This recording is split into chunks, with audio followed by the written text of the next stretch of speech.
Assalamualaikum warahmatullahi wabarakatuh. Selamat pagi anak-anakku kelas 5. Hari ini kita akan belajar tentang jenis-jenis paragraf.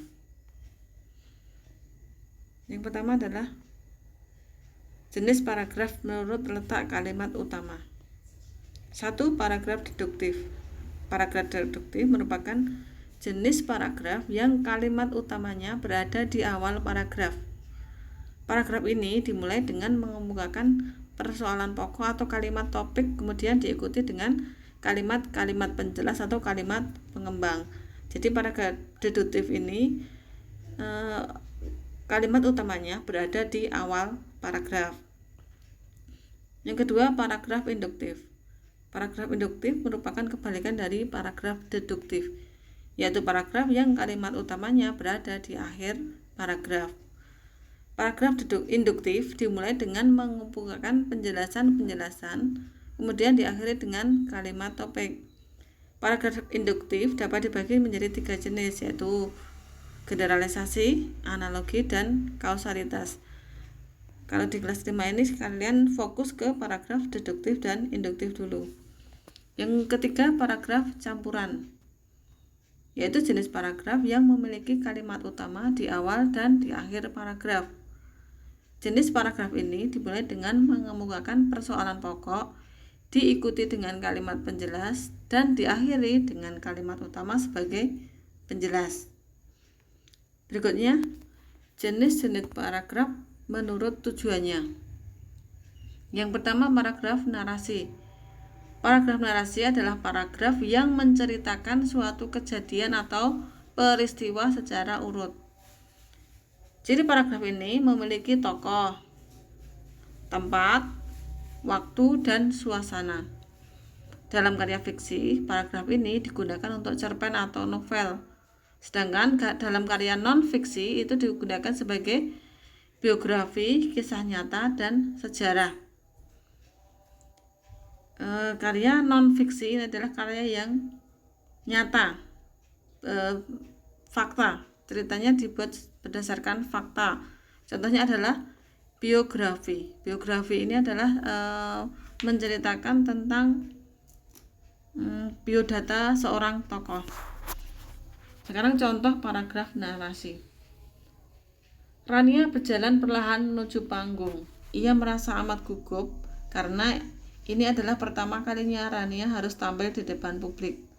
Setiap langkah yang diambil Rania untuk naik tangga panggung terasa mencekam.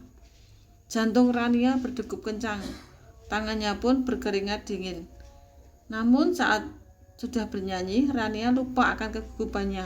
Ia bernyanyi dengan sangat merdu dan cantik. Di sini di contoh ini ada tokoh, kemudian ada tempatnya, ada suasananya.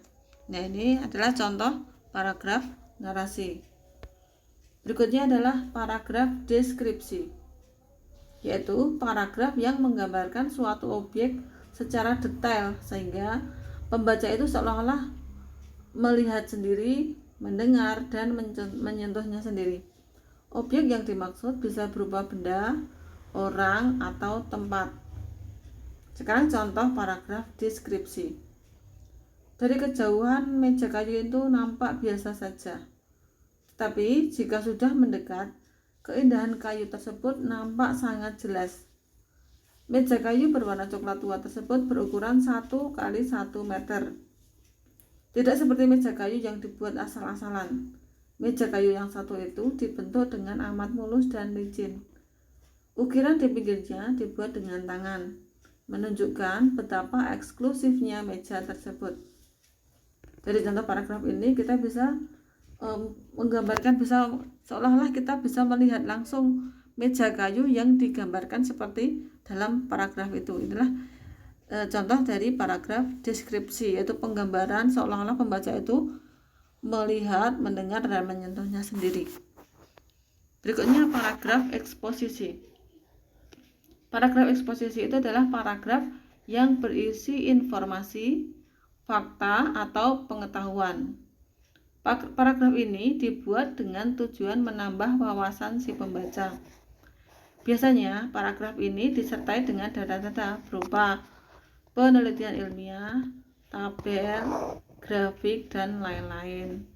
Contoh dari paragraf eksposisi ini juga contoh untuk pembuatan, misalnya pembuatan tempe atau pembuatan misalnya makanan yang kalian sukai berupa paparan, itu namanya paragraf eksposisi. Contoh dari paragraf eksposisi, hingga saat ini pendidikan di Indonesia masih belum merata. Masih banyak sekolah terutama di daerah pedalaman Indonesia yang belum memiliki fasilitas memadai dan sumber tenaga pengajar berkualitas.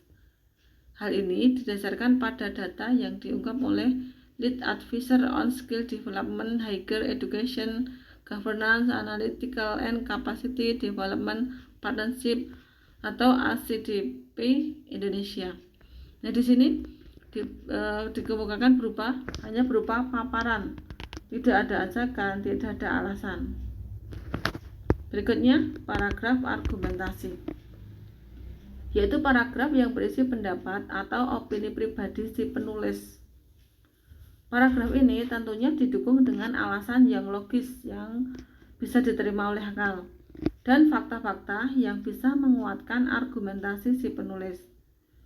Paragraf ini dibuat dengan tujuan untuk memberikan pandangan mengenai suatu peristiwa kepada pembacanya. Jadi intinya paragraf argumentasi ini paragraf yang berisi pendapat atau opini pribadi disertai dengan alasan yang logis yang nyata berdasarkan fakta. Contoh dari paragraf argumentasi, masalah kebanjiran di Jakarta bukan perkara sepele yang bisa diselesaikan begitu saja.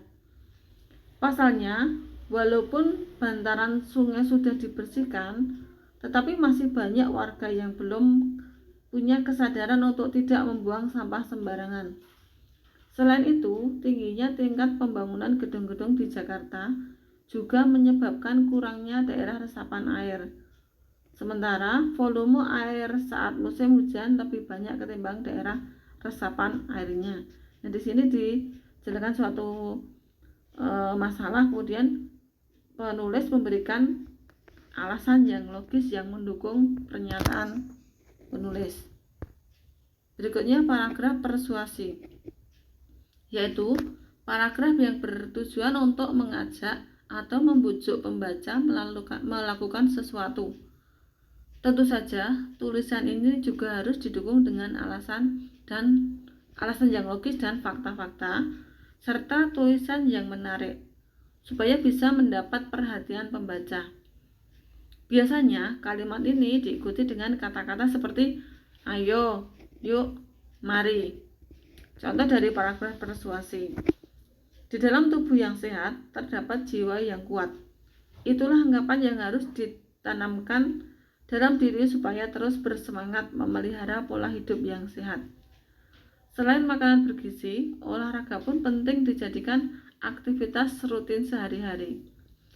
Tidak hanya untuk hidup sehat, rajin berolahraga pun bisa mengurangi stres, memperkuat imunitas tubuh, membuat tidur lebih nyenyak, dan mencegah penyakit-penyakit berbahaya seperti kolesterol, hipertensi, dan jantung loh.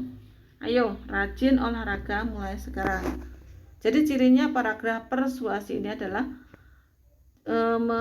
membujuk pembaca untuk melakukan sesuatu sesuai dengan paragraf yang dibuat oleh penulis. Ada kata-kata keajakan seperti ayo, yuk, mari. Nah, demikian penjelasan yang bisa Budina sampaikan dari materi paragraf ini. Tugas kalian yang sekarang adalah yang pertama, buatlah satu paragraf persuasi dengan tema pandemi COVID-19. Yang kedua, buatlah satu paragraf deskripsi dengan tema tempat wisata menarik yang pernah kalian kunjungi. Nah, kalian baca lagi materi hari ini supaya kalian lebih paham lagi dan bisa mengerjakan tugas hari ini, yaitu membuat paragraf persuasi dan paragraf deskripsi dengan lancar. Selamat belajar. Wassalamualaikum warahmatullahi wabarakatuh.